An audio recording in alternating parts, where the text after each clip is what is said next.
நாராயண நாராயண நாராயண. ஆனந்த வணக்கம் அன்பர்களே. நாளை ஏகாதேசி, தமிழ் மாதம் முதல் திங்கட்கிழமை. இந்த 2 சக்தி மிக்க புண்ணிய தினமும் சேர்ந்து ஒரே நாளில் வருது. நாளை கருடையை பார்த்து ஓம் நமோ நாராயணான்னு ஸ்ரீ லலிதம் லம்போதரம்னு சொல்றவர்களுக்கு செல்வம் சார்ந்த தடைகள் உடனே சரியாகும் என்பது ஐதீகம்.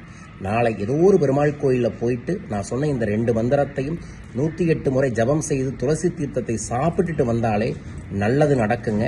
கொங்கணரின் சூட்சம பரிகாரம் இது. கடைபிடித்து வளம் பெறுங்கள். வரும் வெள்ளிக்கிழமை சக்தி மிக்க குரு பூர்ணிமாவுடன் இணைந்த சத்யநாராயண பூஜையை கோவை அக்ஷயம் டிவைன் சென்டரில் ஏற்பாடு பண்ணியிருக்கோம். நீங்களும் கலந்து கொள்ளுங்கள். உங்கள் பேர்லையும் சங்கல்பம் பண்ணுங்க. தன ஆகர்ஷண குரு பூர்ணிமா சத்யநாராயண பூஜையில் வெற்றி பெறுவதற்குரிய ஒரு சூட்சமமான ராசிக்கலையும் தர இருக்கின்றோம். உங்கள் பேரை தொலைபேசி எண்ணில் பதிவு செய்யுங்கள். நாராயணன்.